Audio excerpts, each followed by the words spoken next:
Halo semuanya, kembali lagi bersama para jagoan. Seperti biasa, admin selalu mendoakan kalian semoga selalu dalam keadaan sehat dan dalam kondisi terbaik. Di video kali ini, admin akan mencoba rekap dua yang mungkin ini terbilang baru di tahun 2022, yaitu Qian Dao. Penasaran dengan alur ceritanya dan tak berlama-lama, langsung saja kita masuk ke isi ceritanya. Cerita diawali dengan berlatar di sebuah menara. Terlihat di sana saat ini tengah mengalami semacam pertempuran. Diketahui semua orang yang datang itu memiliki tujuan yang sama, yakni menginginkan pusaka warisan legendaris.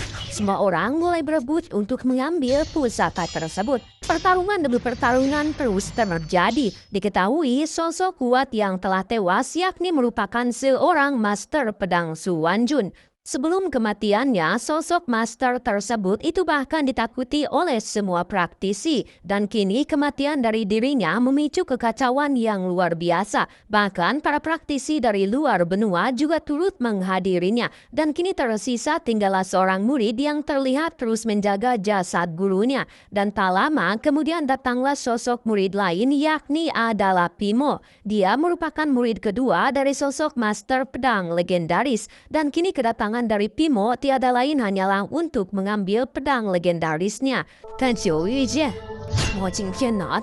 Akan tetapi, sang adik junior itu tidak membiarkannya yang membuat Pimo menjadi sangat kesal dan pertarungan pun akhirnya terjadi. Serangan demi serangan terus dilancarkan sampai akhirnya Pimo merasa terkejut setelah melihat kekuatan dari adik junior yang sangat kuat. Dirinya seakan tak percaya bahwa adik juniornya itu telah menguasai teknik gelombang ungu. Namun meskipun begitu ia tetap tak menyerah dan kembali untuk melawannya. Namun dikarenakan sang adik terlalu kuat, Pimo pun akhirnya dapat dikalahkan dengan sangat mudah.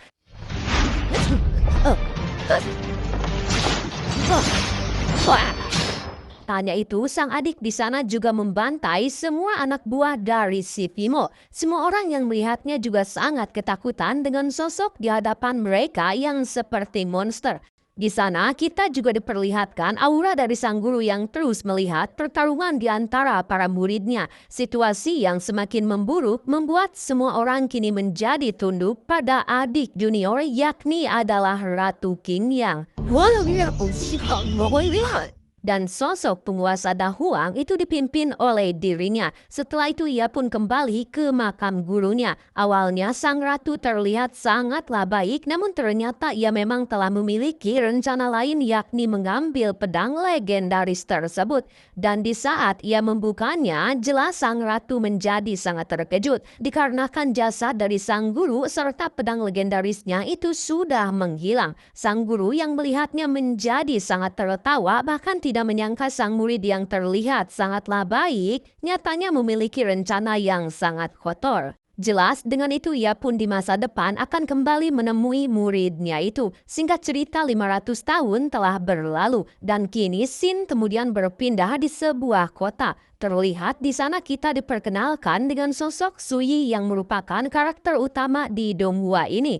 Diketahui awalnya Suyi merupakan seorang pendekar pedang terkuat di kota itu. Lalu terjadilah sebuah kecelakaan yang membuat Suyi lantas kehilangan kultivasinya. Dan saat ini ia telah menikah dari seorang wanita dari keluarga Wen. Semua orang saat ini tengah menyayangkan bahkan menganggap Suyi merupakan seorang menantu yang tidak berguna. Jelas kehilangan kultivasinya membuat setiap hari Suyi selalu mendapatkan sebuah cemoohan.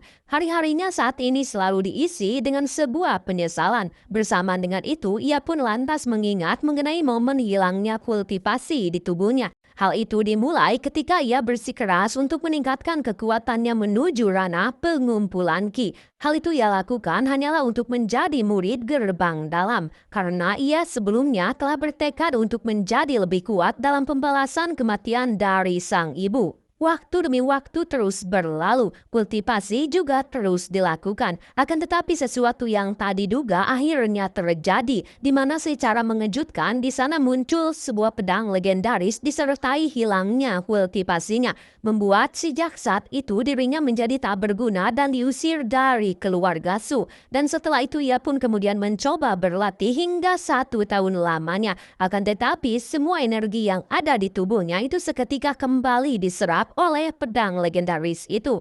Dan perlu diketahui bahwa sosok dari Su Yi itu merupakan sosok reinkarnasi dari Master Pedang tempo lalu. Setelah itu di sana kemudian muncul sosok wanita yang bernama Ling Su yang langsung menghampiri Su Yi. Dia merupakan anggota keluarga Wen sekaligus adik ipar dari Su Yi. Dialah satu-satunya orang yang sampai saat ini peduli akan kakak iparnya itu. Tanya itu ia juga selalu khawatir atas sikap dari keluarganya yang selalu menindas Su Yi. Setelah itu ia kemudian mengatakan mengenai tujuan kedatangannya, yakni memberitahu terkait kakak Ling Su yang telah kembali. Mendengar itu Ling Su lantas langsung mengajaknya untuk menemuinya. Tak berapa lama mereka pun sampai di rumah keluarga Wen. Di sana mereka bertemu dengan ibu mertuanya. Nampaknya semua orang saat ini terlihat tidak menyukai Su Yi itu. Hal itu dimulai ketika Su Yi yang telah kehilangan kultivasinya. Namun meskipun begitu, ia masihlah tetap sabar dan terus menjalani hidupnya itu. Di dalam terlihat di sana telah hadir patriark dan semua anggota keluarga Wen. Jelas semua orang saat ini tengah merayakan mengenai kembalinya sosok jenius keluarga Wen sekaligus istri dari Su Yi, yakni dia adalah Wen Ling Zhao. Di sana patriark keluarga Wen kemudian memberitahukan kepada Su Yi bahwa saat ini istrinya telah menjadi murid Tian Yun. Tak hanya itu, di sana patriark terus memuji cucunya, bahkan menyinggung Su Yi untuk sadar diri akan posisinya. Nampaknya sang patriark di sana merencanakan untuk menceraikan Su Yi dengan Wen Ling Zhao. Mendengar hal itu, jelas Su Yi langsung menolaknya. Semua orang yang melihatnya juga langsung merasa kesal bahwa saat ini Su Yi memang tak pantas untuk bersanding dengan seorang jenius. Perdebatan demi perdebatan terus terjadi sampai akhirnya di sana seketika muncul sosok tuan muda Wei, yakni Wei Zhengyang. Semua orang yang melihatnya menjadi sangat terkejut, bahkan patriark langsung menyambutnya. Tentu kedatangannya kepada keluarga Wen yakni ingin bertemu dengan si Su Yi. Tanya itu di sana ia juga meremehkan mengenai bakat kultivasi Su Yi yang telah lama menghilang itu. Nampaknya sosok tuan muda Wei merupakan salah satu pria yang menginginkan Wen Lin Zhao bersamanya.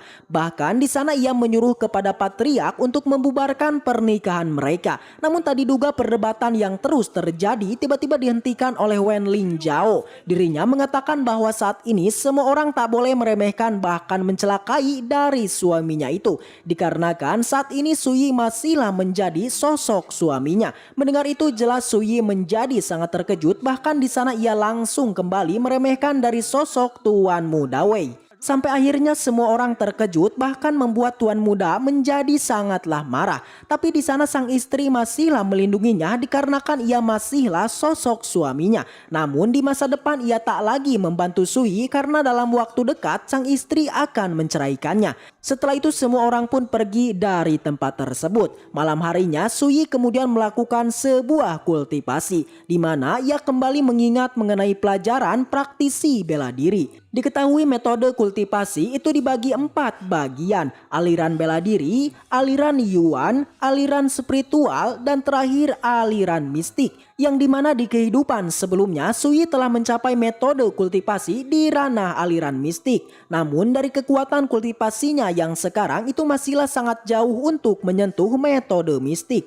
Dengan itu tak ada cara lain selain bekerja keras untuk terus berlatih. Sedangkan untuk ranah praktisi itu dibagi menjadi 4 bagian, yakni ranah pemindahan darah, ranah kondensasi Qi, ranah kelahiran tungku, dan ranah tanpa celah. Dan ranah pertama yakni adalah pemindahan darah yang kembali terbagi menjadi 4 lapisan: pemurnian kulit, pemurnian tubuh, pemurnian otot, dan pemurnian tulang. Dan praktisi yang sudah mencapai ranah ini maka akan disebut pejuang, yang hal itu telah dicapai Su Yi saat ini. Pelatihan demi pelatihan terus dilakukan. Namun sampai saat ini Su Yi masihlah belum menemukan sebuah tempat yang cocok untuk berlatih. Dan dengan itu ia pun berasumsi bahwa latihannya kali ini itu pasti akan berlangsung sangat lama. Dikarenakan sampai saat ini ia masihlah belum menemukan sebuah tempat yang penuh akan energi spiritual. Sang adik yang mendengarnya kemudian mengatakan bahwa tempat yang penuh akan energi itu berada di Bukit Guimu. Su Yi yang mendengarnya kemudian menjadi terkejut, bahkan sangat penasaran akan tempat tersebut.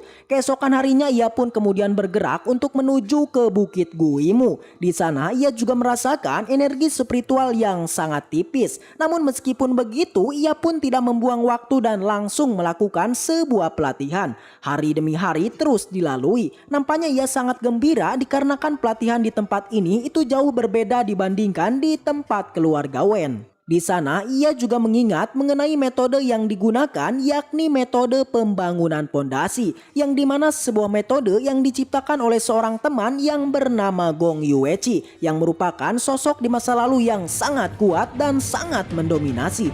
Dan cerita pun bersambung. Sekian alur cerita Xian Dao part 1.